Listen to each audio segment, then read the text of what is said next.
Shalom. Shalom. Shalom. Kami mengucapkan selamat Paskah. Saudara semua sudah dibebaskan dari dosa. Tuhan Yesus sungguh sangat baik bagi kita semua. Amin. Yuk kita mengucap syukur kepada Tuhan. Kita akan mulai ibadah pagi hari ini. Kita berdoa. Selamat pagi Tuhan, pagi Roh Kudus, pagi malaikat. Terima kasih Tuhan, kasih-Mu, anugerah-Mu, penyertaan-Mu, berkat-Mu. Bahkan pengorbanan-Mu yang besar bagi kami Tuhan. Darah-Mu tercurah atas hidup kami. Kau membebaskan, Kau menghapuskan dosa-dosa kami Tuhan. Terima kasih Tuhan, terima kasih. Kami bersyukur memiliki Allah yang hidup, Allah yang hebat, Allah yang berkuasa, Allah yang sungguh mengasihi kami. Terima kasih Tuhan, terima kasih. Inilah puji-pujian kami, penyembahan kami Tuhan. Kami naikkan di hadapan-Mu sebagai ucapan syukur kami. Berkati ibadah dari awal hingga akhirnya. Berkati hamba-Mu, urapi hamba-Mu yang akan menyampaikan firman-Mu Tuhan. Terima kasih Tuhan, terima kasih Tuhan. Terima kasih Tuhan, Kau hadir di tempat ini Tuhan. Kau melawat kami, Kau menjamah kami Tuhan. Bahkan anak-anak-Mu yang lagi streaming juga Engkau menjamah dan melawat mereka Tuhan. Terima kasih Tuhan, terima kasih. Terima kasih Yesus.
bersyukur memiliki Allah yang hidup.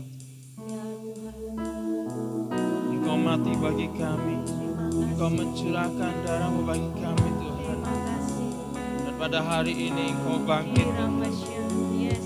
Engkau menang atas maut. Amin. Engkau membayar kami dengan lunas Tuhan. Terima kasih Yesus. Terima kasih. Terima kasih. Ku bersyukur. Ku bersyukur. Terima kasih Tuhan. Sebab Dia hidup. Ada hari esok. Sebab Dia hidup. Mari jemaat Tuhan saya undang bangkit berdiri. Tak gentar.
Sebab Dia hidup, Dia berkuasa, Dia tak pernah meninggalkan kita. Dia Allah yang hebat. Terima kasih Tuhan, terima kasih di nama-Mu Tuhan. Kami siap muji muliakan nama-Mu. Sama-sama kita katakan, Amin. katakan lebih keras lagi. Amin. Sebab Dia, sebab Yesus. Hidup. Woo!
percaya bahwa ada hari esok. Selama Yesus hidup, Dia berkuasa. Ku tak gentar karena ku tahu Dia pegang hari esok. Hidup jadi berarti sebab Yesus hidup. Kau Dia hidup, kau Dia hidup. Ada hari esok, sebab Dia hidup. Ku tak gentar karena ku tahu Dia pegang hari esok. Hidup jadi berarti sebab Yesus hidup. Hidup jadi berarti sebab Dia hidup. Hidup jadi berarti sebab Yesus hidup. Sebab Dia bangkit, Dia akan mengumpulkan kita semuanya. Sama-sama katakan. Kekuatan Allah.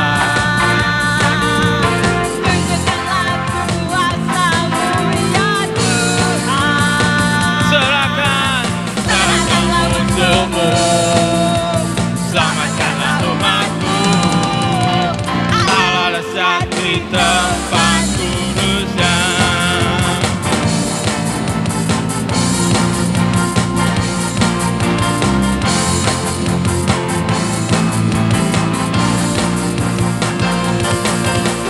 Serahkanlah kekuatanmu ya Allah. Tunjukkanlah kuasamu ya Tuhan. Serahkanlah musuhmu, selamatkanlah umatmu. Allah dahsyat di tempatku. Allah bangkit, Allah bangkit. Sama-sama ya. Hey! Allah bangkit, bernyanyilah, dikalahkan, umatnya dibebaskan.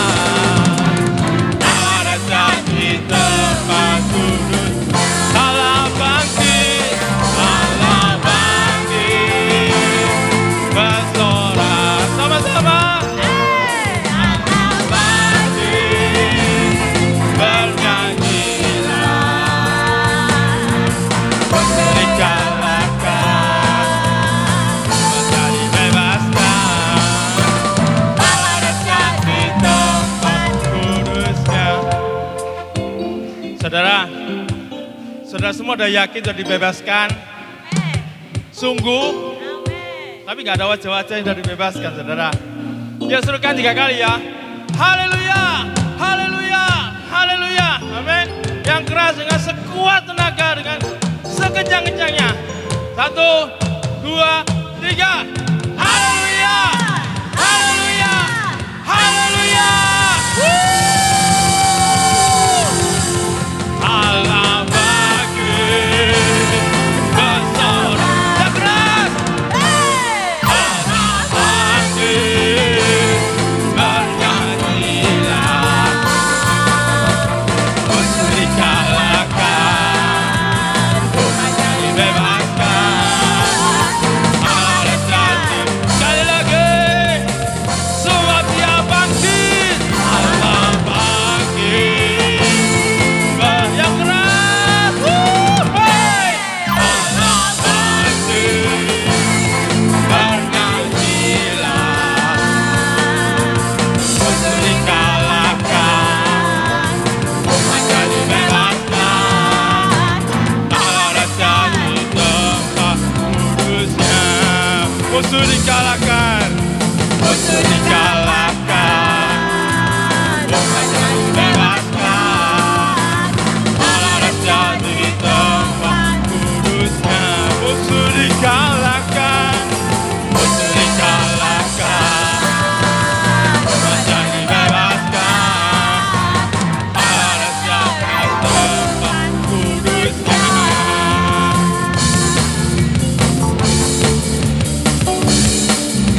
telah bangkit dan sekarang menjadi raja atas segala raja. Amin.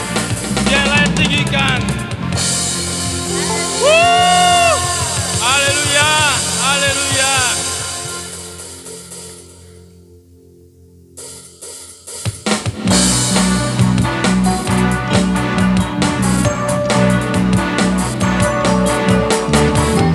Kami bersyukur kepadamu Tuhan.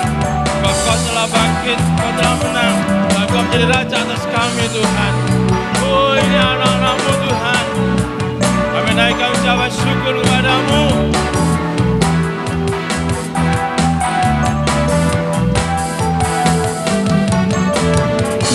Bersyukurlah kepadanya, bawalah pujian baginya, karena Dia Raja, Dia yang berkuasa. Tuhanlah kekuatanku, Mas Tuhan, Dia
Silakan duduk saudara. Tuhan berkati isi ujian saudara. Mari kita siapkan hati kita. Biarlah firman yang taburkan jadi kekuatan bagi kita semua. Yang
hatiku.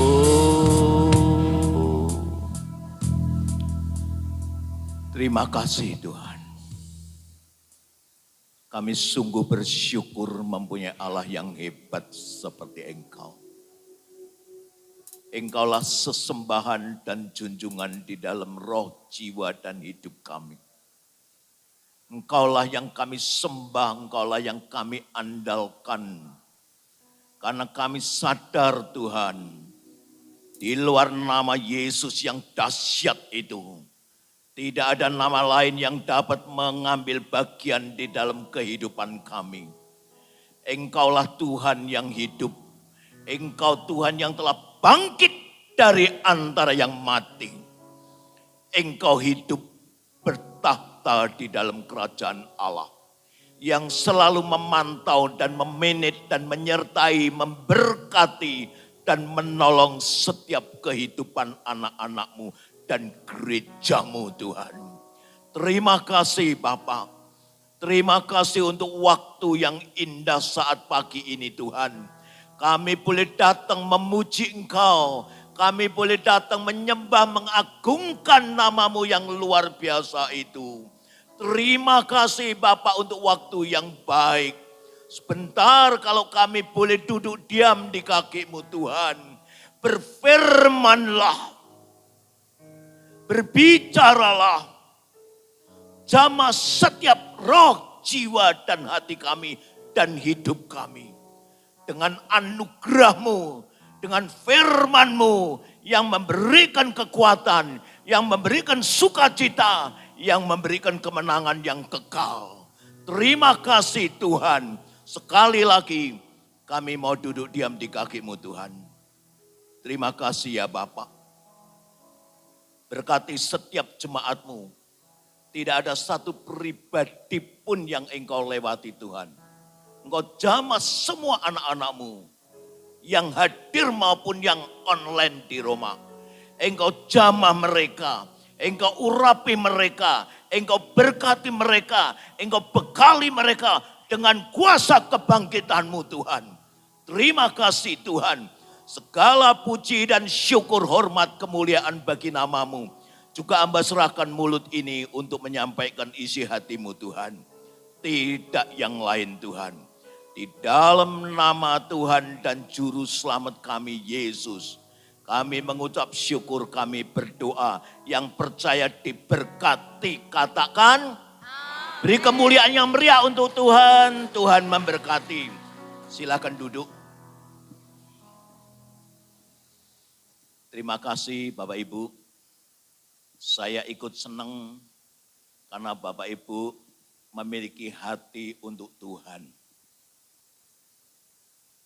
Karena saat ini saya perhatikan banyak pribadi yang merasa putus asa. Keputusasaan mereka membawa mereka tidak mau dekat dengan Tuhan. Mereka berpikir Tuhan telah meninggalkan mereka. Padahal, kalau saya boleh sampaikan, kalau kita ada sampai detik jam ini, semua itu karena anugerah kebangkitan Allah yang membangkitkan roh jiwa kita. Tema firman Tuhan pagi hari ini, kematian Tuhan Yesus memberikan kemenangan dan keselamatan kekal. Tanpa pribadi Yesus Putra Allah yang telah bangkit di antara yang mati, berarti maut tidak ada artinya bagi Yesus. Maka dia bangkit. Setelah dia bangkit, kita harusnya mengatakan puji Tuhan. Karena dia yang akan memberikan kemenangan dan keselamatan, pimpinan, berkat di dalam kehidupan kita ke depan. Tanpa Tuhan, saya sampaikan dari mimbar ini, jangan mimpi kita bisa melewati hari-hari yang semakin jahat, arti jahat. Banyak tidak terkecuali anak Tuhan pun merasa kecewa. Kenapa saudaraku, kenapa suamiku engkau panggil berkenaan dengan COVID-19 kemarin? Maka saya sampaikan sekali lagi, kalau kami ada sampai detik ini, itu satu kemenangan dan keselamatan yang Tuhan anugerahkan di dalam hidup kita. Mari kita buka di Matius pasalnya yang ke-28. Tuhan Yesus mati. Tetapi pada hari yang ketiga dia bangkit. Puji Tuhan. Hari ini adalah hari kemenangan bagi anak-anak Tuhan. Maka wajib kita ibadah dan bersyukur melalui isi hati kami yang luar biasa. Mari kita lihat Matius 28 ayat 1 sampai yang keempat. Kebangkitan Yesus setelah hari Sabat lewat, menjelang menyingsingnya fajar pada hari pertama minggu itu, pergilah Maria Magdalena dan Maria yang lain menengok kubur itu. Maka terjadilah gempa bumi yang hebat, sebab seorang malaikat Tuhan turun dari langit dan datang ke batu itu dan menggulingkannya, lalu duduk di atasnya. Wajahnya bagaikan kilat dan pakaiannya putih bagaikan salju. Dan penjaga-penjaga itu gentar ketakutan dan menjadi seperti orang-orang mati.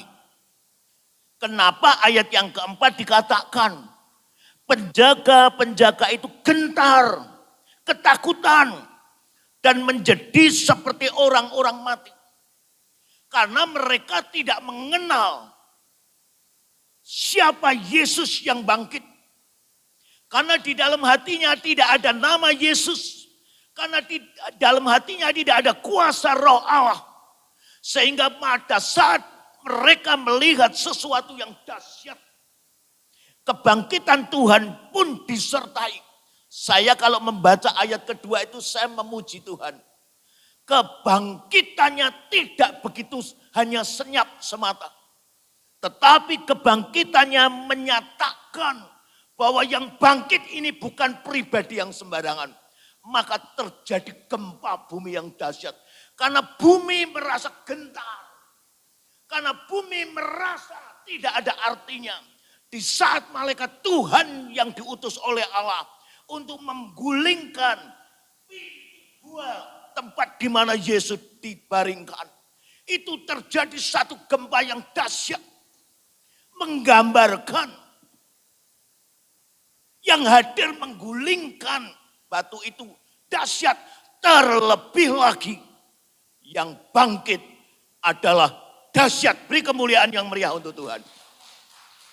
Itu Bapak Ibu. Kenapa masih banyak orang yang masih kecewa dan meninggalkan Tuhan. Hari kemarin sore dari jam 12. Saya didatangi seorang ibu. Waktu saya berjumpa dengan dia, saya sungguh kaget dan terkejut. Wajahnya suram, tidak ada suatu kehidupan, tidak ada gairah semangat hidup untuk menghadapi kenyataan yang ada. Setelah saya konseling hampir 2 jam baru saya sadar. Dia mengungkapkan suatu kenyataan hidup yang ada. Kenapa Tuhan? Engkau izinkan hidupku beruntun masalah demi masalah, persoalan demi persoalan yang selalu merundung kehidupanku. Selamanya tidak ada satu gairah kehidupan yang menunjukkan saya hidup. Waktu dia mengatakan begitu Tuhan berbicara. Bukan aku Tuhan yang meninggalkan dia. Saya bertanya, bagaimana dengan kehidupanmu selama ini? Apakah kamu masih melakukan satu hubungan intim melalui firman Allah? Apakah kamu masih melakukan satu hubungan intim untuk menyembah dan memuji Tuhan di dalam doa dan hidupmu? Akhirnya dia mengaku, karena saya selalu merasa kecewa, Tuhan tidak pernah menolong saya semata-mata. Hampir 2 tahun, tidak pernah baca Alkitab dan tidak pernah berdoa. Isinya hanya mengeluh dan menyalahkan Tuhan. Saya ingatkan dengan sangat keras. Kembali ke Dia yang menjadikan dan menciptakan kamu. Yang memberikan kehidupan di dalam roh jiwamu. Tanpa Dia sadar kamu. Jangan pikir kamu menjauhkan diri, kamu sanggup menghadapi kenyataan yang ada. Tidak, keadaanmu akan semakin memburuk. Bertobat sekarang juga. Akhirnya dia mulai berlinang-linang, hampir nangis. Saya mulai bersuara agak rendah. Karena saya paling jengkel kepada orang yang tidak memiliki hati untuk Tuhan. Saya ajak kembali ke jalan Tuhan. Baca firman Tuhan. Karena di Yohanes pasal 1 ayat keempat dan kelima dikatakan, melalui firman Tuhan, melalui hubunganmu dengan Tuhan, maka akan ada terang di dalam roh, jiwa, dan hidupmu. Amin. Saya katakan begitu. Kembali ke Tuhan. Saya jamin, bukan saya yang menjamin semata, tetapi firman Tuhan yang akan menjamin keadaanmu, kehidupanmu, dipulihkan dan diberkati. Masih lagi mengatakan tetapi, saya langsung katakan stop. Jangan ada kata tetapi. Kata tetapi itu merupakan satu kata pengganti dari pemberontakan hati kita kepada Allah. Satu kata yang menyatakan bahwa Dia tidak sanggup. Siapa yang berkata Tuhan tidak sanggup? Siapa yang membentuk setiap syaraf otakmu? Seluruh organ tubuh ini. Dia. Tanpa tangan Tuhan yang ajaib. Kamu pasti tidak akan ada sampai hari ini. Bertobat. Kembali. Akhirnya dia mulai merendahkan hati, saya ajak doa. Saya ngomong, Tuhan pulihkan. Ampuni segala kesalahan dan dosanya. Ajari dia mengenal firman-Mu, ajari dia mengenal kuasa-Mu, urapan-Mu, dan berkati dia. Karena tanpa Tuhan, tidak ada satu pribadi pun orang di dunia ini yang sanggup melewati keadaan. Bapak Ibu, saya sampaikan, hari-hari ke depan ini semakin akan sulit Bapak Ibu. Dan COVID ini tidak akan berhenti sampai di sini dan menghilang begitu saja. Dia seperti air yang mengalir dengan senyap, tetapi bisa merembes kemana-mana di setiap pribadi yang mulai meninggalkan prokes kesehatan. Kita diberi hikmat, kita menyerah kepada Tuhan, tetapi kita diberi hikmat untuk melakukan sesuatu. Jaga kesehatan, pakai masker, jangan tinggalkan masker. Bapak Ibu, apa yang akan terjadi? COVID ini kurang lebih sekitar 4-5 tahun ke depan masih ada. Setelah itu mungkin mulai menjadi bukan pandemik, tapi endemik. Seperti Menteri Kesehatan pemerintah negara kami Indonesia yang menyatakan, endemik berarti akan menjadi seperti penyakit virus flu. Tetapi saya sampaikan, jangan pernah menginginkan sakit seperti flu. Betul ya? Sakit kepala yang cenut-cenut aja sudah tidak bisa nyaman kita membaca firman Allah.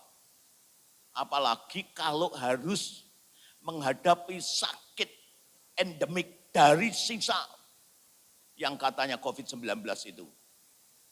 Tetapi kepada siapapun yang selalu ada di dalam hadirat Allah. Melalui kebangkitannya, dia akan merasakan satu kemenangan yang luar biasa. Kita perhatikan ayat 1.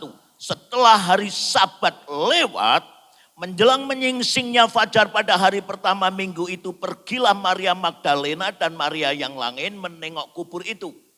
Maka terjadilah gempa yang hebat sebab seorang malaikat turun dari langit dan datang di batu dan menggulingkan lalu duduk di atasnya. Ayat yang kelima. Akan tetapi malaikat itu berkata kepada perempuan-perempuan itu, janganlah kamu takut, sebab aku tahu kamu mencari Yesus yang disalibkan. Ia tidak ada di sini sebab ia telah bangkit. Yesus telah bangkit. Kalau Yesus kita yang kita sembah, kalau Yesus kita yang kita junjung tinggi untuk menyertai kehidupan kita ke depan, tidak bangkit, saya tidak mau menjadi hamba Tuhan. Apa artinya Yesus yang tetap mati di liang lahat seperti yang lain? Tidak ada artinya Bapak Ibu. Kebangkitan merupakan satu arti pemulihan. Bangkit berarti kita dibangun, diperbaharui, disertai. Setiap langkah kehidupanmu diberkati. Mari, setelah kebangkitan ini,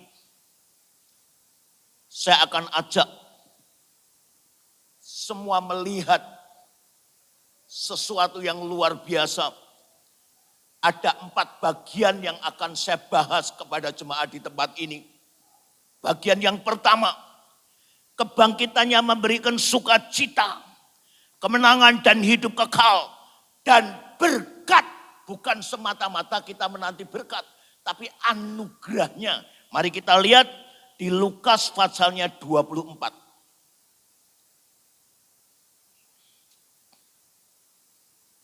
Lukas pasal 24 ayatnya yang ke-36. Kita perhatikan satu persatu sampai ayat yang ke-sekian nanti. Ayat 36. Yesus menampakkan diri kepada semua murid. Dan sementara mereka bercakap-cakap tentang hal-hal itu, Yesus tiba-tiba berdiri di tengah-tengah mereka dan berkata kepada mereka, damai sejahtera bagi kamu. Amin. Di saat semua murid itu bingung, tercengang-cengang. Kemana Yesusku? Ditaruh di mana? Dan bagaimana aku bisa menemukannya lagi untuk berdialog dan hidup bersama seperti sebelum Yesus disalib. Di saat mereka bingung, mari. Banyak anak Tuhan di saat menghadapi persoalan, tidak duduk diam di kaki Tuhan dan cerita masalahnya. Garis bawahi kata saya tadi. Di saat tidak terkecuali anak Tuhan, di saat menghadapi persoalan, tidak duduk sujud di kaki Tuhan, menceritakan masalahnya. Itu salah besar. Saya sebagai hamba Tuhan, tidak di saat ada masalah saja saya duduk di kaki Tuhan. Justru di dalam keberkatan, saya minta Tuhan protek berkat yang saya terima. Supaya tidak terjadi sesuatu yang tidak baik. Amin. Artinya supaya tidak terjadi kebocoran. Apalagi di saat kita menghadapi masalah. Itu biasa semestinya. Kalau orang menghadapi masalah itu mencari penolong. Tetapi bagaimana kita sebagai anak Tuhan di saat diberkati, carikah kamu Tuhan untuk memprotek yang telah Tuhan percayakan kepadamu. Kalau hari ini kamu punya rumah, punya mobil, punya usaha, punya pekerjaan, punya keluarga yang baik-baik, minta dan lebih dalam lagi. Minta anugerahnya. Supaya istrimu, anakmu, pekerjaanmu, usahamu, semua yang Tuhan sudah percayakan pada kamu dilindungi dan diprotek oleh kuasa darah Yesus. Amin.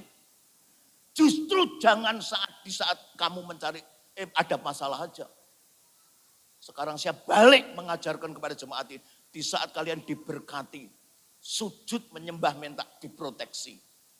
Supaya, karena pada umumnya, orang di saat diberkati, banyak orang di luar sana loh, bukan di sini, mulai iri. Betul? Mulai iri. Mengamentalah kuasa proteksi dari Allah yang sanggup melindungi sesuatu yang sudah Tuhan percayakan kepada kamu supaya lestari bahkan lebih berkembang untuk memberkati gereja Tuhan. Itu tujuan Tuhan. Tetapi banyak anak Tuhan salah. Mau datang hanya saat ada masalah. Kalau sudah diberkati, bye-bye.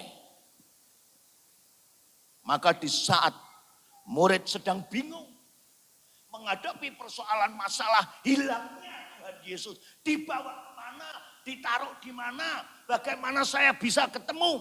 Maka saat dia bingung mereka, Tuhan datang. Kita baca sekali lagi.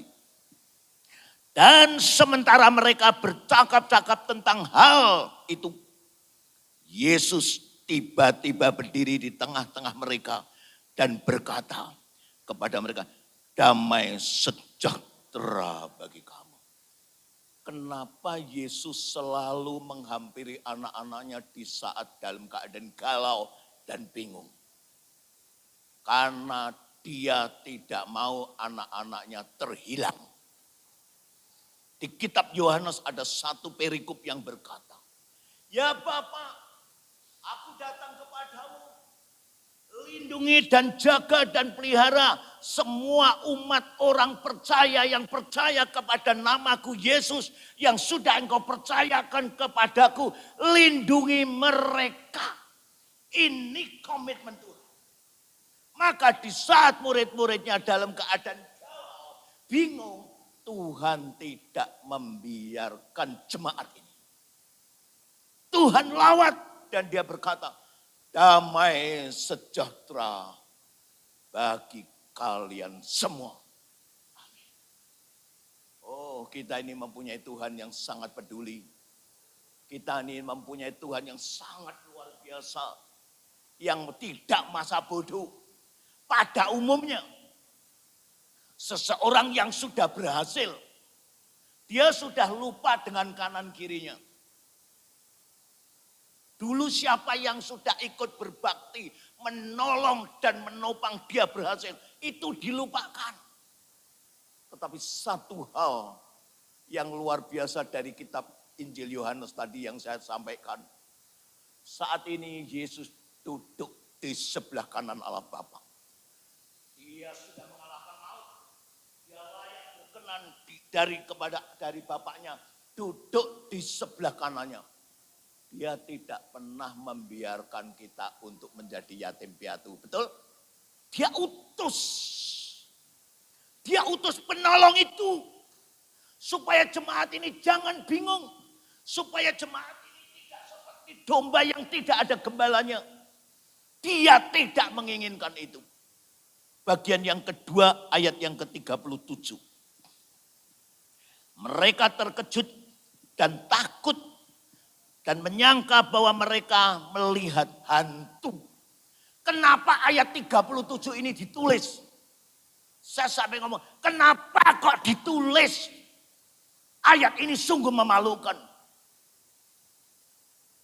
Muridnya sekian tahun bersama Yesus dan melihat mujizat yang dilakukan. Tetapi di saat mereka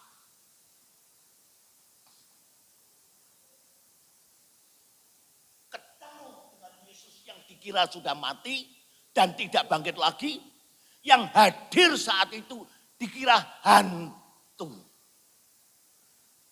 Dari kata-kata dikira dia hantu, saya garis bawahi. Kenapa mereka sampai mengatakan dan berpikir seperti itu? Karena murid-muridnya selama ini mengikuti Tuhan, menurut saya pribadi, mungkin tidak sepenuh hati. kita mencintai seseorang pasti dengan sepenuh hati. Betul ya? Waktu kita pacaran dulu bertemu dengan pacar kita yang sekarang menjadi istrinya, pasti berbunga-bunga. Siang malam mimpi terus dan merindukan untuk ketemu. Itu namanya kasih yang luar biasa. Tetapi muridnya karena mungkin tidak punya hati sampai di situ untuk mengasihi Tuhan, maka saat dia datang tiba-tiba dikira hantu. Waduh. Saya waktu membaca ayat ini terus terang hati saya jengkel. Murid kurang ajar. Ya. Orang yang dipimpin tidak tahu kamsya, kata orang Chinese. Itu jengkel ke. Nek orang Surabaya ngomong bencekno ya toh. Bencekno itu ndak enak. Itu nek Tuhan Yesus kurang ajar kamu ya. Tuhanmu Yesusmu yang telah memimpin kamu sekian tahun dan melihat mujizat yang saya lakukan. Hari ini engkau mengatakan aku hantu. Untung Tuhan Yesus tidak berkata begitu. Mari kita lihat ayat berikutnya, 38 sampai 40. Akan tetapi, Yesus berkata kepada mereka, mengapa kamu terkejut dan apa sebabnya timbul keraguan-raguan di dalam hati kamu? Lihatlah tanganku dan kakiku. Aku sendirilah ini. Rabalah aku dan lihatlah. Karena hantu tidak ada daging dan tulangnya. Seperti yang kamu lihat ada padaku. Sambil berkata demikian ia memperlihatkan tangan dan kakinya yang berlubang. Harus seperti itu. Padahal Tuhan menghendaki. Tanpa melihat yang namanya iman. Itu tetap berkata amin. Harusnya seperti itu. Tidak harus Tuhan lihat toh. Ini tanganku dan kakiku yang berlubang. Tidak harus seperti itu. Maka saya ajak semua jemaat yang hadir. Dan semua jemaat yang mengikuti online di Roma. Apapun yang kalian hadapi. Kalian harus memegang beberapa ayat. Contohnya. Di saat Yesus bersama murid-murid di Danau Galilea, di dalam satu perahu, Yesus tertidur di buritan perahu itu. Sekonyong-konyong air dan angin topan meniup air danau itu masuk dan hampir memenuhi perahu itu. Yang mereka lihat hanya satu kenyataan persoalan masalah dengan air di dalam perahu itu. Mereka langsung berkata, Yesus tolong kami akan binasa, bodoh. Harusnya saya aja langsung berpikir, tidak mungkin aku binasa. Karena Yesus ada seperahu dengan aku, amin. Itu loh. Kenapa murid Tuhan seperti itu kebanyakan, amin. Tapi jemaat di sini tidak ada. Kenapa? Karena mereka tidak mengenal hati Yesus sedalamnya. Tidak mau mengenal, bukan tidak kenal. Tidak mau mengenal. Yang dipikirkan hanya berkata. Maka Yesus berkata apa? Hai, kenapa kamu yang tidak percaya? Itu Yesus ada di dalam satu perahu aja tidak percaya. Apalagi Yesus sekarang ada di surga. Yang menyertai kita adalah Roh Kudus. Ingat, kedahsyatan Roh Kudus luar biasa. Beberapa waktu yang lalu sebelum saya berangkat ke Surabaya, saya ini ditelepon oleh satu keluarga, bapak dan ibu. Pak, bagaimana dengan keadaan anak saya yang paling kecil yaitu laki-laki sudah kelas SMA 3. Anak ini mengidap satu penyakit katanya ibu ini menurut diagnosa dokter. Penyakit apa Bu? Anak saya ini tensinya selalu di atas 150 padahal baru umur 17. Tensinya 160, 165. Maaf, kencingnya satu hari 36 kali. Ibu mana yang tidak bingung dan nangis secara manusia? Di saat saya ditelepon, bagaimana Pak Hadi, Om Hadi, dia cerita bisa sambil nangis, terseduh-seduh dengan kesedihan dan ketakutan. Saya tetap pegang prinsip firman Tuhan yang dahsyat dan hidup. Bu, jangan nangis. Di saat ibu menghadapi persoalan, jangan membuat hatimu semakin galau. Jangan membuat pikiranmu mendahului keputusan Tuhan. Duduk, diam, cerita dengan baik dan doa. Saya ajak demikian, tapi itu ini tidak berkurang nangisnya. Tambah, waduh saya yang mendengar, saya cukup bagaimana ini? Saya tanya dengan Tuhan, Tuhan bagaimana ini? Tuhan seolah-olah waktu itu tidak menjawab. Yuk kita doa, saya ajak doa. Selesai, telepon ditutup dari Surabaya.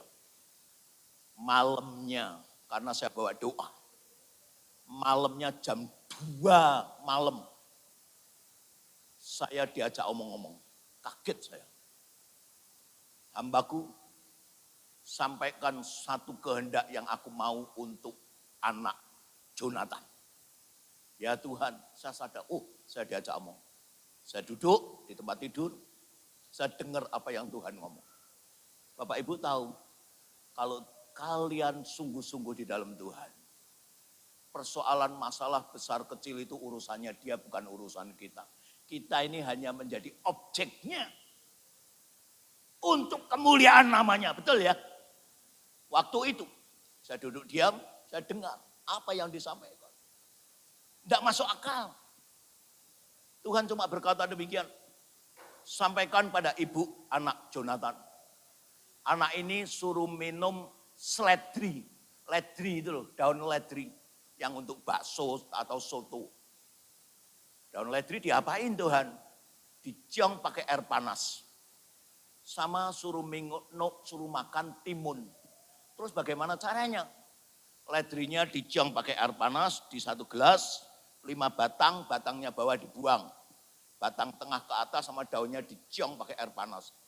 Karena dokter sudah menyatakan dia kena hipertensi ginjal.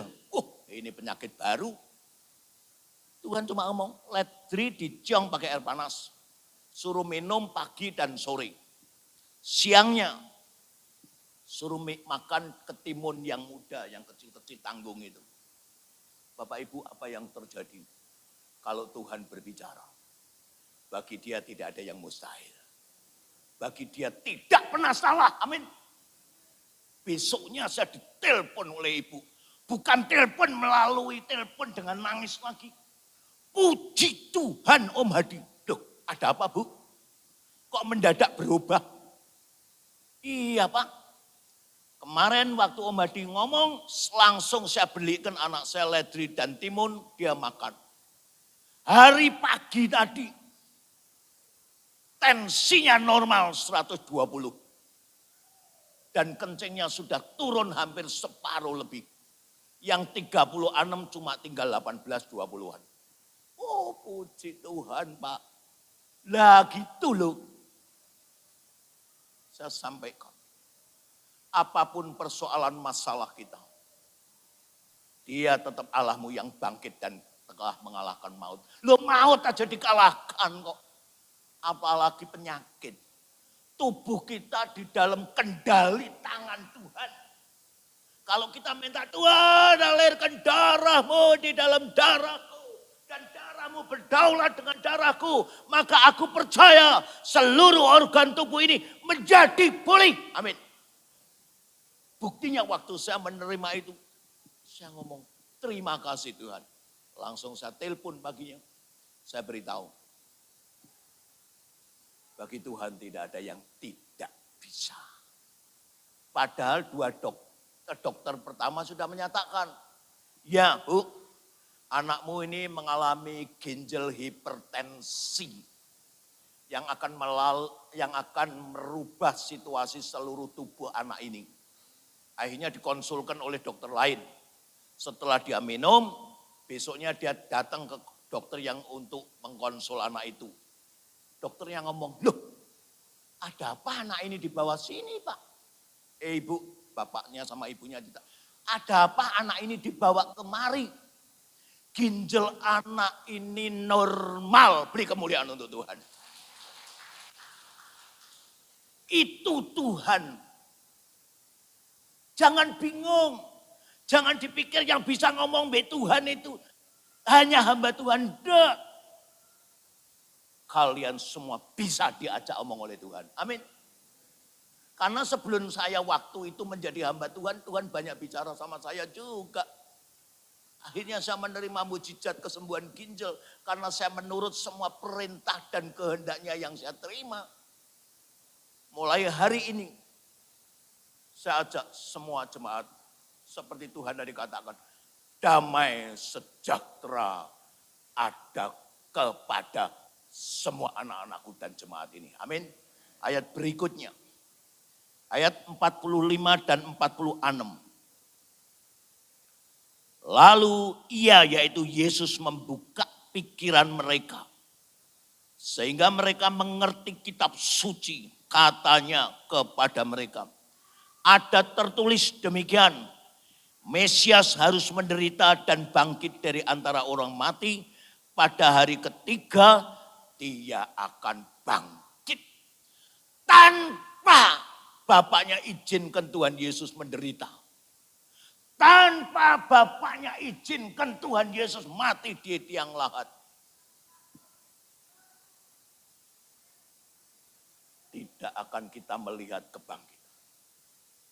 Tidak juga kita akan mengalami kebangkitan nanti. Amin. Karena sesembahan kita bangkit. Maka kita semua orang percaya pasti bangkit. Kenapa? Ada satu ayat saya ingin sampaikan. Dia berkata, waktu Yesus menyampaikan firman Tuhan di tengah-tengah bangsa Israel. Di tempat yang tertutup dan sesak penuh. Ibunya dan saudara-saudaranya datang. Mau masuk tidak bisa karena penuh. Ada seorang lapor. Itu ibu dan saudaramu datang di luar ingin bertemu kamu. Yesus berkata apa? Yesus berkata, siapa saudaraku? Siapa ibuku? Siapa ayahku? Ayahku, ibuku, saudaraku laki-laki, saudaraku perempuan adalah semua jemaat ini yang percaya kepadaku. Loh kita ini dianggap oleh Tuhan saudara dan ayah dan ibu. Ibu-ibu yang sudah umur, Tuhan ngomong engkaulah ibuku. Bapak-bapak yang sudah lanjut, dia berkata engkaulah ayahku. Saudara-saudara muda laki perempuan, Tuhan berkata engkaulah saudaraku perempuan dan saudaraku laki. Kalau kita ini saudara, siapa yang bisa memisahkan kita dari Tuhan? Kembali ke kita sendiri. Kebangkitan membawa kemenangan. Seperti yang tadi saya katakan. Kebangkitan memberikan sukacita, kemenangan, hidup kekal, dan berkat. Lihat Yohanes pasal 21. Oh ayat ini luar biasa. Jadi jangan bingung, ada jemaat yang bingung besok saya makan apa. Ya, perhatikan. Yohanes pasal 21 ayat 1 dan 2.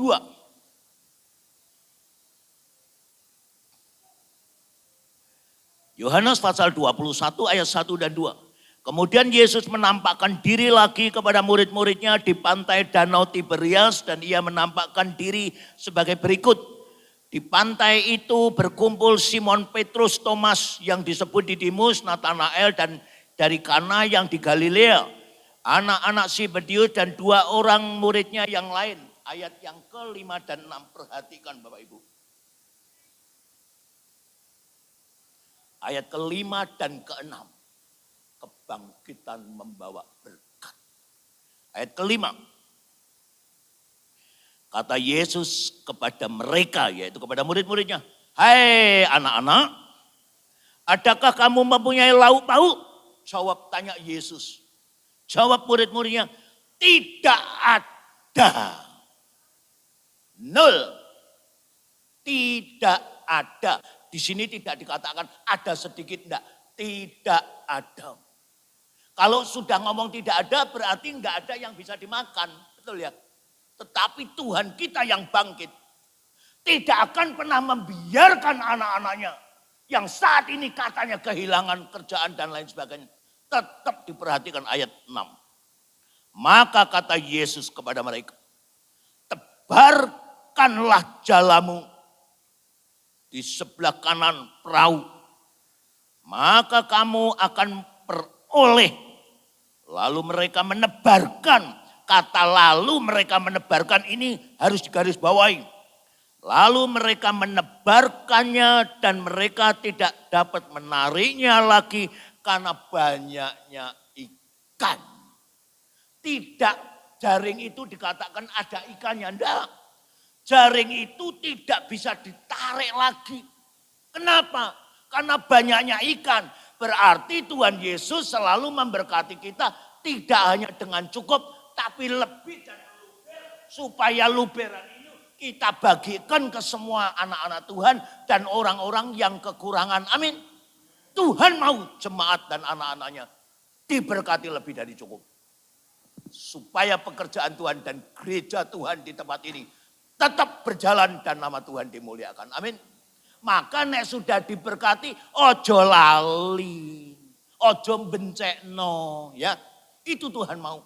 Maka dia tebarkan jalamu ke sebelah kanan perahu. Lalu murid itu nurut, untungnya nurut. Maka Tuhan mau jemaat ini nurut.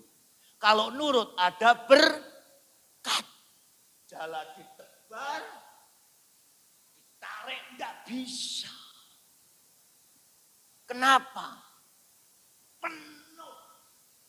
Jaring itu penuh ikan. Bejana pundi-pundimu meluber. Lebih dari cukup yang kau makan dan minum dan kau pakai. Yang lainnya ingat toh gereja Tuhan. Supaya melalui kebangkitan gereja Tuhan juga ikut bangkit dan dibangun. Amin. Ini Tuhan mau. Jangan egois. Saya waktu awal pandemik, tempo hari sudah saya ceritakan. Tahun 20 bulan Maret, Rebu ketiga kita sudah tidak bisa ibadah persekutuan doa lagi. Ditambah lagi gereja semua lockdown. Saya tidak bisa melayani ke sana kemari yang biasa tiap bulan saya ke Surabaya kemana saja Tuhan utus. Waktu itu nol, berhenti, diam. Sejak saat kejadian itu, saya sebagai hamba Tuhan berpikir dalam hati, terus bagaimana ya Tuhan? Tuhan cuma ngomong, diam, duduk, diam. Ya sudah. Saya ngerti duduk diam berarti saya suruh doa. Bapak Ibu tahu, hampir 28 bulan. Kurang lebih ya gampangnya 28 sampai 30 bulan kita tidak bisa melayani. Secara manusia orang lain memandang hamba Tuhan ini pasti mati, tidak bisa makan. Tetapi apa yang terjadi? Karena dia mengatakan duduk diam hambaku. Berkat itu turun, saya tidak habis mengerti caranya Tuhan memberkati seperti tebarkan jalamu ke sebelah kanan perahu. Lalu, nah ini. Lalu itu berarti ada satu tindakan yang Tuhan perintahkan kepada kalian untuk kalian perbuat. Jangan diam. Di saat kalian menghadapi persoalan jangan diam. Diam di kaki Tuhan, jangan diam ngelamun. Kalau ngelamun seperti ibu tadi yang saya saksikan. Waktu itu saya cuma, oh puji Tuhan. Setelah kurang lebih 28 sampai 30 bulan, saya melihat sampai detik hari ini pun saya bersama istri tetap diberkati.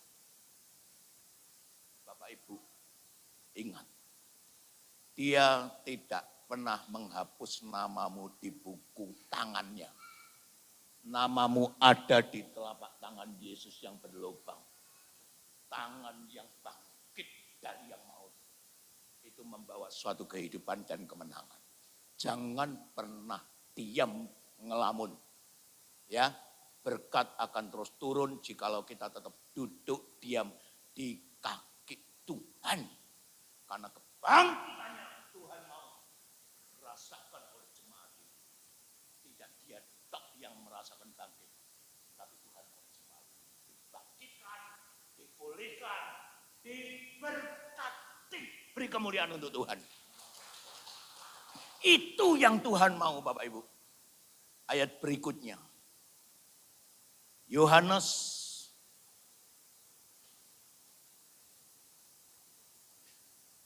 pasal 21.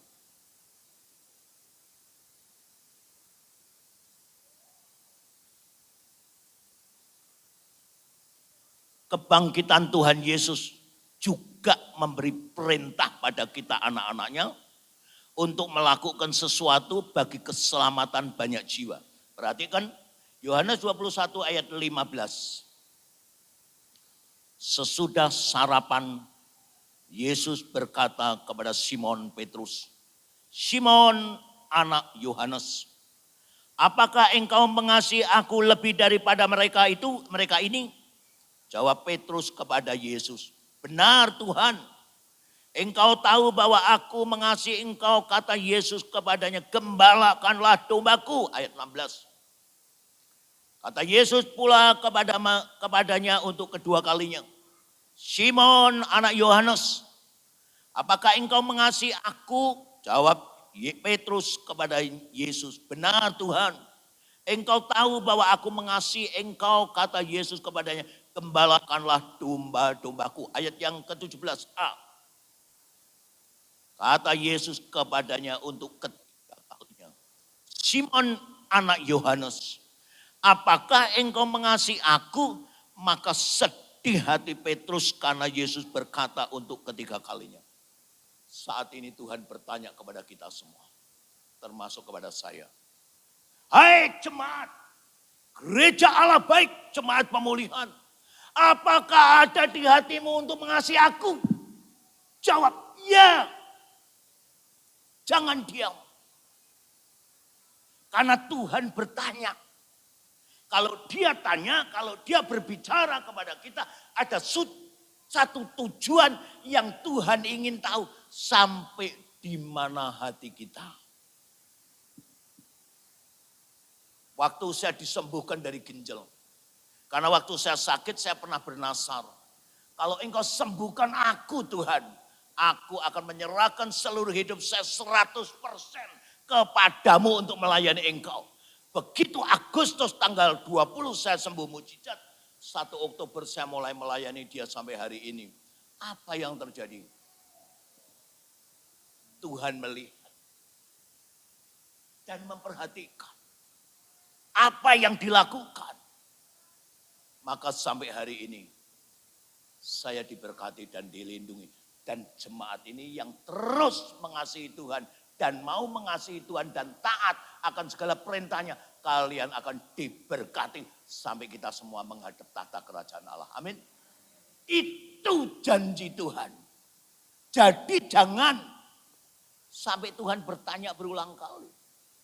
Kalau kita sampai ditanya kepada dari Tuhan seperti itu, seperti Petrus, sedih seperti Petrus, kenapa Tuhan sampai bertanya kepadaku seperti itu sampai 3 kali? Kenapa Tuhan bertanya sampai 3 kali? Saya sampaikan satu rahasia. Karena Tuhan melihat tidak melihat perangai kita secara lahiriah. Tuhan melihat sampai sedalam mana hatimu cantel atau nyantel atau bersatu dengan nama Yesus. Saya ada satu tema.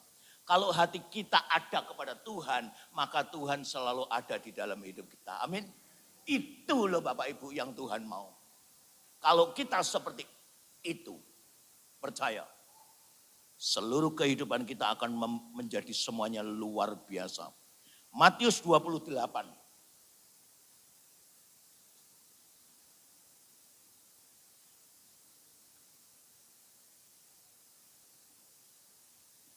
Matius 28 ayat yang ke-10. Maka kata Yesus kepada mereka, jangan takut, pergi dan katakanlah kepada saudara-saudaraku supaya mereka pergi ke Galilea dan di sana mereka akan melihat aku. Ayat 16. Dan ke-11 murid itu berangkat ke Galilea, ke bukit yang telah ditunjukkan Yesus kepada mereka. Ayat 18. Yesus mendekati mereka dan berkata, kepadaku telah diberikan segala kuasa di surga dan di bumi. Karena itu pergilah, jadikanlah semua bangsa muridku dan baptislah mereka dalam nama Bapa dan Anak dan Roh Kudus. Dan ajarlah mereka melakukan sesuatu yang telah kuperintahkan kepadamu. Dan ketahuilah, aku menyertai kamu senantiasa sampai pada akhir zaman. Oh, puji Tuhan. Tidak sampai hari kebangkitan hari ini. Tetapi Yesus akan menyertai kalian sampai akhir zaman. Jangan berpikir besok kita makan apa, minum apa, pakai apa. Saya selalu menekankan kepada semua jemaat di mana saya boleh melayani gerejanya.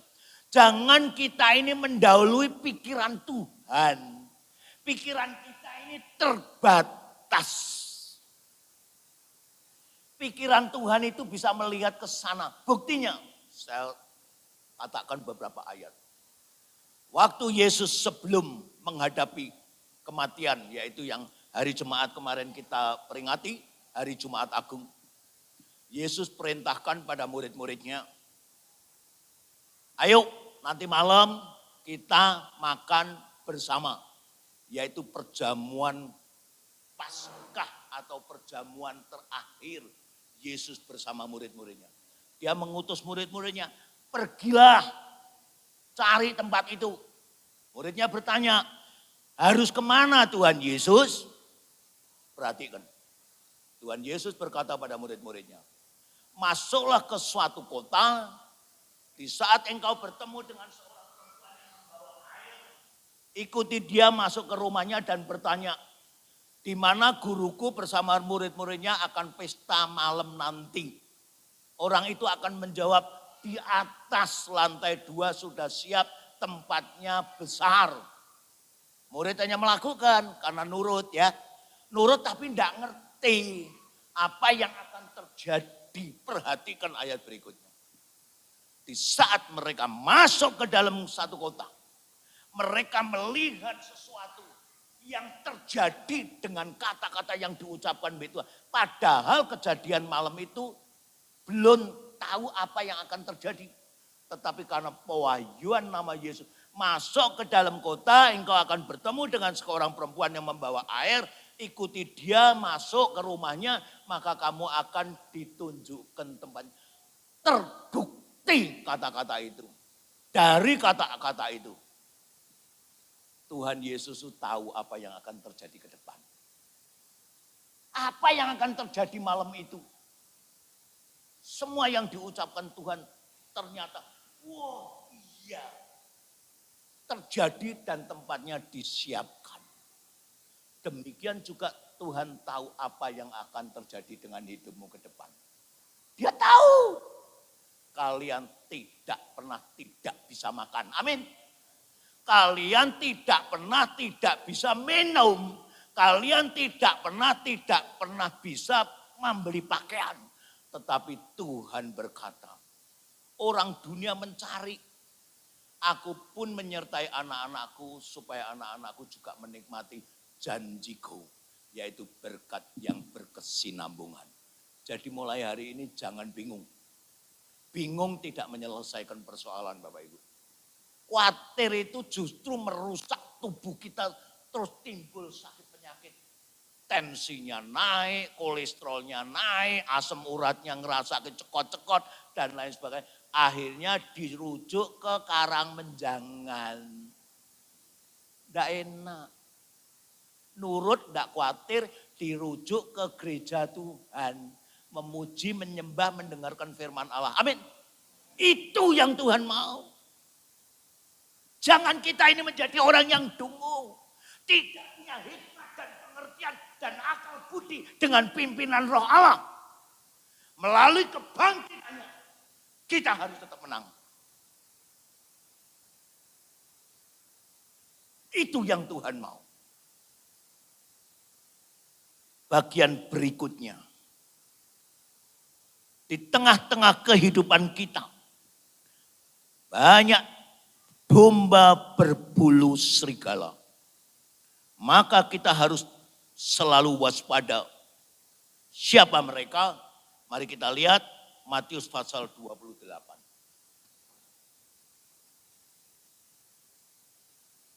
Matius 28 ayatnya yang ke-11 sampai 13. Perhatikan Bapak Ibu.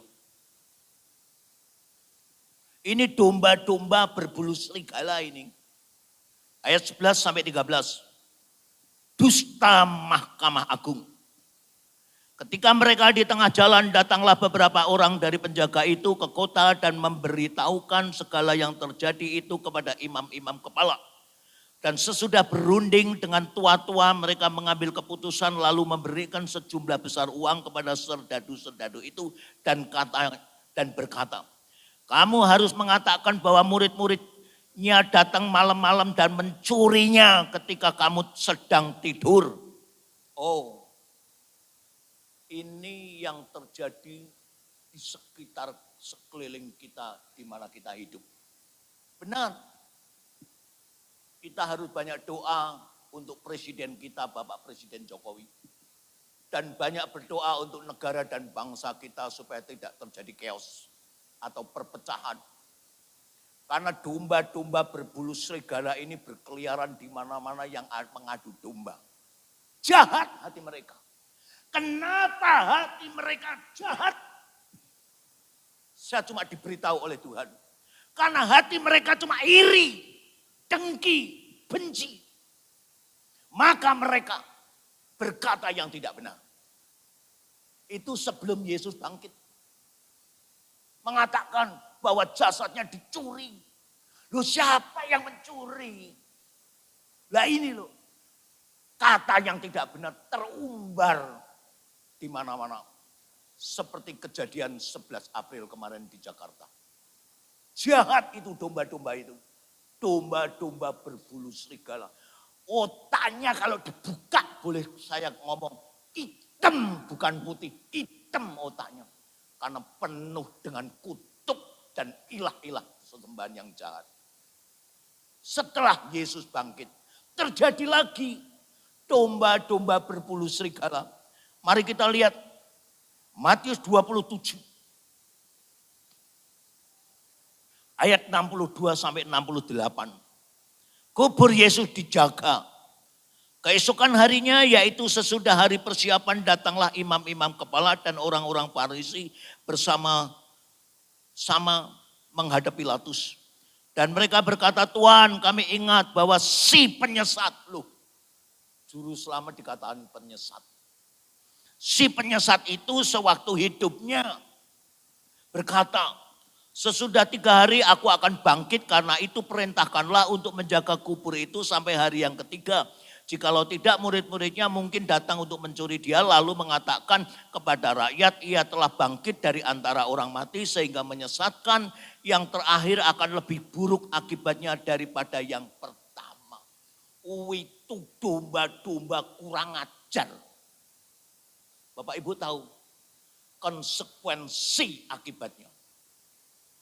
Saya kalau berdoa dengan beberapa hamba Tuhan, bertobatlah kalian. Kalau enggak, kamu akan menghadapi tangan Tuhan yang dahsyat. Amin. Tetapi kepada orang-orang yang percaya, selalu ada satu kehidupan. Kehidupan kebangkitan. Kehidupan yang dipulihkan. Kehidupan yang diberkati. Dan ini akan terjadi di dalam kehidupan jemaat di tempat ini yang datang maupun yang online. Kalian harus pegang firman Tuhan. Jangan mengotori pikiran ini dengan hal-hal yang tidak benar. Jangan iri, dengki, benci. Karena itu suatu penyakit kanker yang akan membinasakan kehidupanmu ke depan juga. Biarlah hati ini selalu memuji Allah. Lu nek kita memuji Allah seperti Pak Sapa ini. Kalau berdiri di sini nyanyi, saya cuma puji Tuhan. Belajar untuk memuji Tuhan. Untuk memuliakan Tuhan. Ayat berikutnya. Setelah kebangkitannya, Tuhan mau kita harus semakin dalam di dalam hadiratnya, yaitu mengenal Tuhan lebih lagi. Mari kita buka, ada 4 ayat terakhir dari firman Tuhan hari Paskah pagi ini. Filipi pasal 3.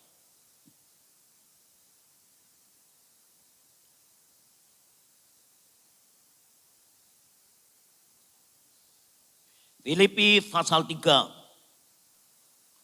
ayat 13b dan 14. Yang demikian bunyinya dari kata, aku melupakan apa yang telah di belakangku dan mengarahkan diri kepada apa yang di hadapanku dan berlari-lari kepada tujuan untuk memperoleh hadiah, yaitu panggilan surgawi dari Allah di dalam Kristus Yesus.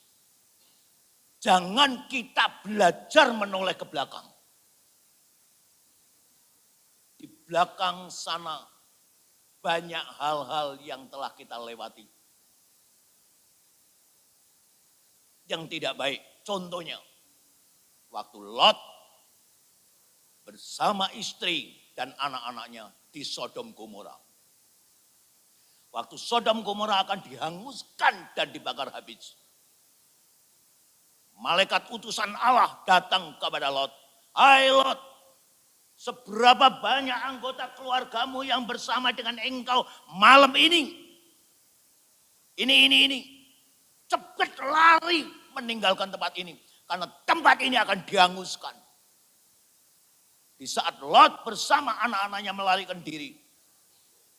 Dengan satu tujuan, yaitu mengarah kepada mesbah kerajaan Allah di surga, yaitu Yesus Kristus.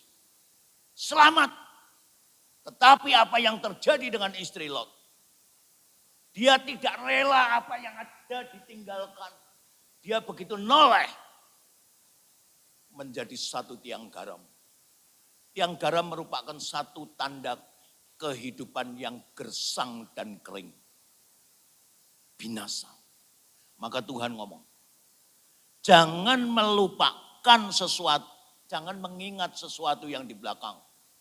Lupakanlah semua yang tidak baik. Arahkan hatimu dan roh jiwamu ke depan di mana Yesus ada bertakhta. Maka seluruh kehidupanmu akan menuai satu panggilan surgawi di dalam Allah, Yesus Kristus, Tuhan dan Juru Selamat. Amin. Ayat yang terakhir. Kita tidak hanya diminta melupakan hal yang di belakang. Setelah hari kebangkitan yang kita rayakan hari pagi ini. Mari kita lihat ayat ke-10 dan 11.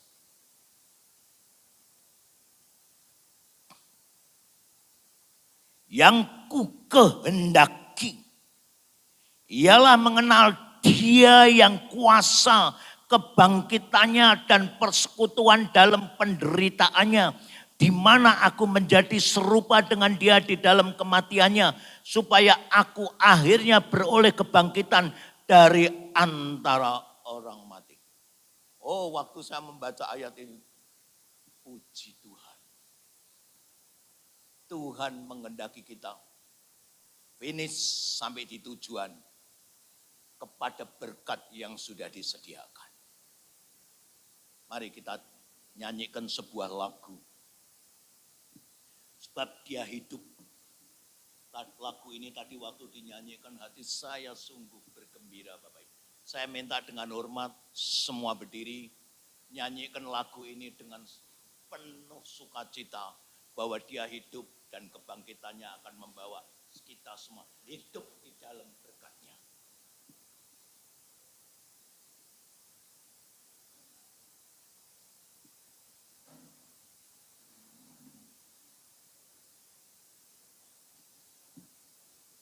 dia hidup. Kita nyanyikan lagu ini dengan sukacita ya. Yang mau yang mau muter-muter marilah untuk kemuliaan nama Tuhan.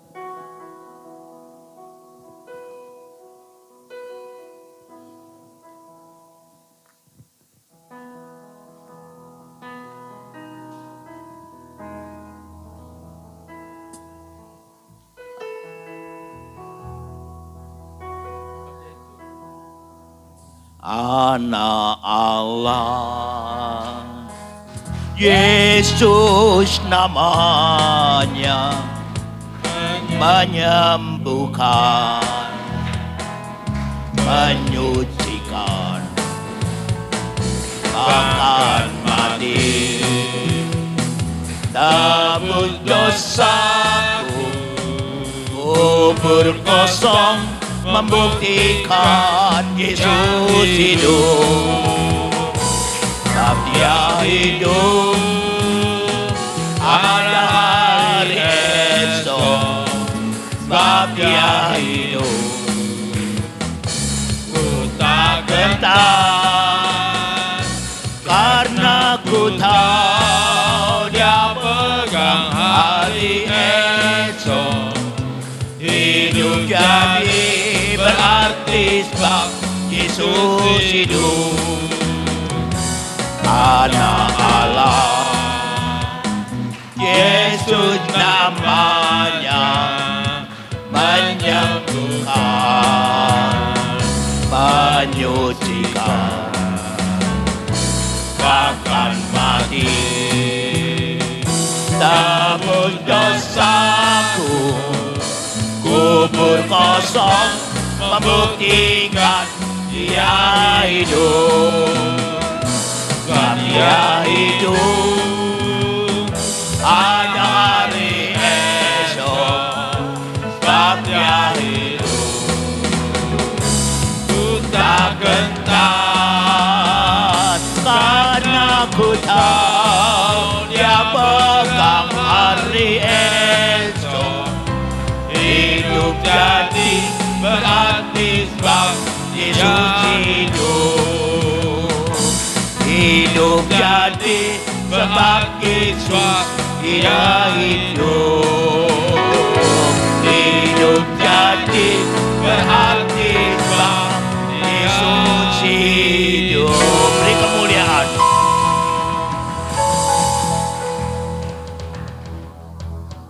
Terima kasih Tuhan. Kebangkitan Yesus memberikan kemenangan, keselamatan, kehidupan kekal yang luar biasa. Tuhan, hamba serahkan seluruh kehidupan kami ke depan sebagai anak-Mu dan juga semua jemaat gereja-Mu Allah baik di tempat ini, yang hadir di gereja maupun yang online di rumah. Tuhan, Kau jamah mereka semua. Engkau urapi mereka dengan kuasa kebangkitan-Mu. Engkau urapi mereka dengan berkat anugerah yang sudah Engkau sediakan. Ending akhir sampai hidup kami semua boleh memasuki kerajaan-Mu yang luar biasa. Bersama seengma Engkau. Terima kasih Bapak. Kalau hari pagi ini kami boleh memperingati hari kebangkitan. Yaitu kemenangan Yesus di antara yang mati. Oh puji Tuhan. Karena kebangkitan-Mu Tuhan akan membangkitkan dan memulihkan situasi kehidupan jemaat-Mu. Ekonomi mereka, kesehatan mereka, Engkau pulihkan, Engkau berkati, Engkau buat semua jemaat ini bersuka cita kemenangan. Dan semua hamba-hamba-Mu yang melayani di tempat ini. Terima kasih Bapak. Terima kasih untuk kebangkitan dan kemenangan yang telah Engkau raih. Yang telah Engkau juga transferkan kepada kami semua anak-anak-Mu. Terima kasih Tuhan. Kami mengucap syukur untuk kebaktian ini. Terima kasih Bapak. Biarlah firman-Mu terus berbicara di dalam roh jiwa kami. Dan menjadi pegangan di dalam kehidupan kami ke depan.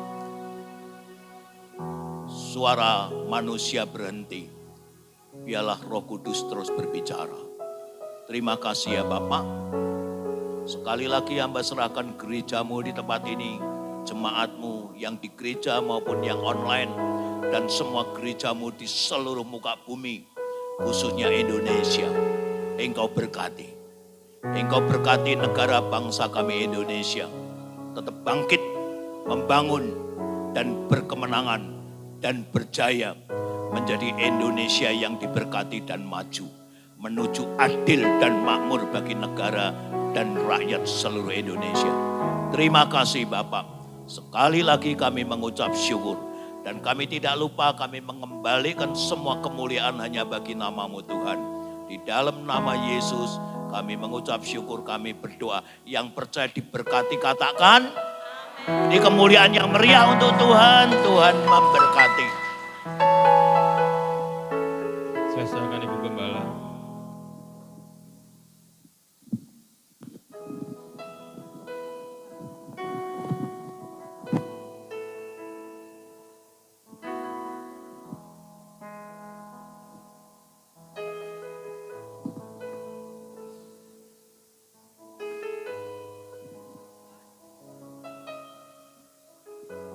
Ya, saudara diberkati dengan firman Tuhan pagi hari ini.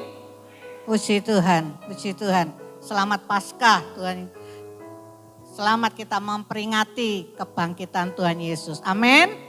Kalau Tuhan Yesus bangkit, Tuhan Yesus mengalahkan maut, maka saudara dan saya, juga saudara dan saya mengalami kemenangan. Amin. Kebangkitan. Bangkit tadi sudah diceritakan oleh hambanya, Bapak Pendeta Yosua, ya, bangkit dari semuanya, bangkit dari keterpurukan, ya, amin. Saudara percaya? Nah, kalau saudara tadi diceritakan, ya, kita sama Tuhan, itu jangan kita nih, Tuhan itu dibuat tambal butuh. Saudara tahu tambal butuh? Ban serep. Nek butuh lagi kepepet, lagi susah, datang sama Tuhan. Saya suka memberikan perumpamaan. Berapa kali saya memberikan perumpamaan. Kita ini ibarat Tuhan, ibaratnya skaklar itu, ya skaklar sama lampu. Ya. Itu selalu nyambung saudaraku. Waktu kita butuh, tinggal kita tekan, kita cetek maka nyala lampu. Tapi kalau skaklar dengan lampu itu putus, saudara cetek ya gak iso nyala. Amin. Paham ya saudaraku ya? Bisa nyala, bisa. Leren dandali dhisik. Proses waktu.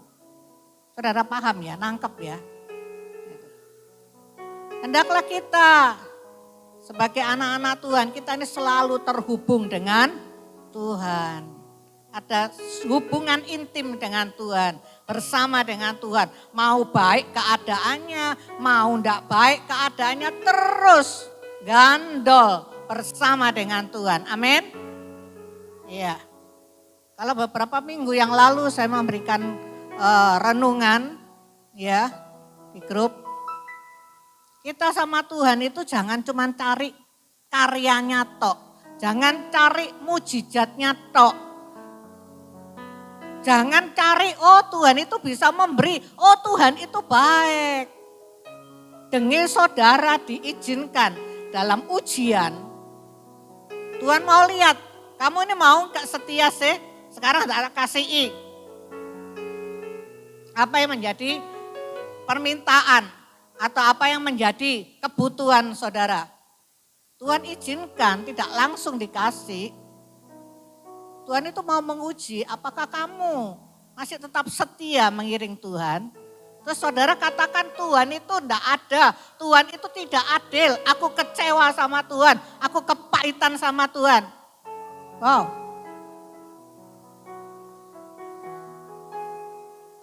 Carilah Tuhan. Saudara mengiring Tuhan, itu cari pribadinya, sungguh-sungguh mengasihi dia. Amin. Kalau kita mencari Tuhan, ya, mencari pribadinya, menjalin hubungan intim dengan Dia. Mau dikasih, mau enggak dikasih, aku tetap cinta Tuhan. Ukuran cinta Tuhan itu bukan hanya cuman keluar masuk gereja, saudaraku. Ya, memang kita harus ibadah, tapi itu bukan salah satu kriterianya. Banyak orang masuk keluar gereja cuman sekedar pelarian. Kalau di dalam gereja pikirannya melayang-layang, banyak juga. Tapi bukan juga, enggak apa-apa, wes, enggak usah ibadah, ya bukan begitu juga. Ya, Tuhan dikatakan hambanya Tuhan itu melihat sampai di dasar hati kita yang terdalam. Apa sih di dalam hati kita ini? Motivasinya apa? Tujuannya apa? Tuhan itu tahu. Manusia saya, mungkin saudara saya nggak tahu. Ya, toh. Kelihatannya setia, tetapi ya nggak tahu di belakangnya. Ayo saudaraku, ya. Lewat Paskah ini kita memperingati kebangkitan Tuhan Yesus. Kita bangkit. Kita sudah menang, mengalahkan maut. Amin. Jangan takut. Amin. Amin saudaraku. Puji Tuhan. Ya, kita akhiri pada kita pagi hari ini, kita bangkit berdiri. Kita akan pujikan.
Terima kasih Tuhan Yesus buat siang hari yang indah ini. Engkau ada di tengah-tengah kami. Engkau sudah melawat setiap pribadi-pribadi kami yang ada pada siang hari ini. Terima kasih Tuhan Yesus. Terima kasih Roh Kudus, terima kasih. Tuhan, kami mengucap syukur. Engkau sudah memimpin ibadah raya kami dari awal pertengahan sampai selesainya. Kami percaya kami pulang tidak sama seperti waktu kami datang. Karena kami pulang membawa sukacita yang daripada Engkau. Kami pulang membawa kemenangan yang daripada Engkau Tuhan. Terima kasih Tuhan. Lewat kami memperingati Tuhan hari kebangkitan-Mu Tuhan pada hari ini Tuhan. Maka kami pun juga anak-anak-Mu kami bangkit Tuhan dari keterpurukan Tuhan. Tuhan kami mau Tuhan berkemenangan di dalam Engkau. Kami mau mengiring Engkau Tuhan sampai Tuhan di garis akhir kami Tuhan. Kami boleh tetap setia kepada Engkau Tuhan. Terima kasih Tuhan Yesus. Hamba-Mu selesai berbicara. Tetapi Roh Kudus yang ada di dalam setiap pribadi-pribadi kami. Roh Kudus yang memberi kami kekuatan. Roh Kudus yang memperlengkapi kami. Roh Kudus yang menasehati dan mengingatkan kami terus. Untuk kami berjalan di dalam jalan-Mu. Kami tidak menyimpang ke kanan dan ke kiri. Dan hidup kami berkenan dan memuliakan nama Tuhan. Terima kasih Tuhan. Berkat-Mu atas hamba-hamba-Mu yang sudah melayani pada siang hari ini. Baik itu WL, musik, Tuhan hamba-Mu yang sudah menyampaikan kebenaran firman-Mu, multimedia, melayani prokes, dan kami semuanya yang ada pada siang hari ini. Bahkan sebentar sore mereka yang Tuhan mengikuti ibadah secara streaming online di rumah. Tuhan, Engkau melawat dan menjamah kami semuanya Tuhan. Tidak ada satupun yang terlewati Tuhan. Kami percaya di dalam hadirat-Mu ada pemulihan, ada kesembuhan, ada kebebasan, ada kemerdekaan di dalam Engkau Tuhan. Terima kasih Tuhan Yesus. Dan kami berdoa buat hamba-Mu Bapak Pendeta Yosua Hadi. Kalau hari-hari ke depan hamba-Mu akan kembali pulang ke Semarang bersama istrinya. Tuhan, Engkau menolong hamba-Mu yang sudah lanjut usia ini. Tapi Tuhan, Engkau memberikan kekuatan yang baru seperti Yosua Tuhan. Berangkat pulang Tuhan menyertai dengan selamat sejahtera. Dan Tuhan mengurapi terus hamba-Mu dengan urapan-Mu yang baru di dalam pelayanan-pelayanannya. Engkau pakai Tuhan agar banyak jiwa yang dimenangkan untuk Engkau. Terima kasih Tuhan Yesus. Apa yang menjadi kebutuhan hamba-Mu ini Tuhan. Apa yang menjadi kebutuhan kami semua anak-anak-Mu. Kami percaya Tuhan, Engkau tidak pernah meninggalkan kami. Engkau tidak pernah Tuhan mempermalukan kami yang berseru berharap kepada Engkau Tuhan. Terima kasih Tuhan Yesus, terima kasih. Terima kasih Tuhan, terima kasih. Dan kalau kami akan kembali pulang ke rumah tangga kami masing-masing. Kami percaya penyertaan-Mu ada di dalam setiap kami. Sampai di rumah kami semuanya dengan selamat sejahtera. Dan pertemukan kami untuk minggu depan. Kembali kami datang memuji dan menyembah, mengagungkan nama Tuhan. Terima kasih Tuhan Yesus, terima kasih Roh Kudus, terima kasih. Saudaraku yang terkasih, angkat kedua tanganmu, angkat wajahmu. Terimalah berkat yang dari Allah Bapa, Anak dan Roh Kudus. Tuhan memberkatimu, Tuhan melindungimu, Tuhan menyinarimu dengan wajahnya dan memberikan kau kasih karunia-Nya dan damai sejahteranya. Dan apapun yang kau kerjakan dibuatnya berhasil, beruntung dan berbahagia. Mulai hari ini sampai selama-lamanya. Di dalam nama Tuhan Yesus Kristus. Yang percaya dan menerima katakan. Puji Tuhan, silakan duduk, kita dengar pengumuman.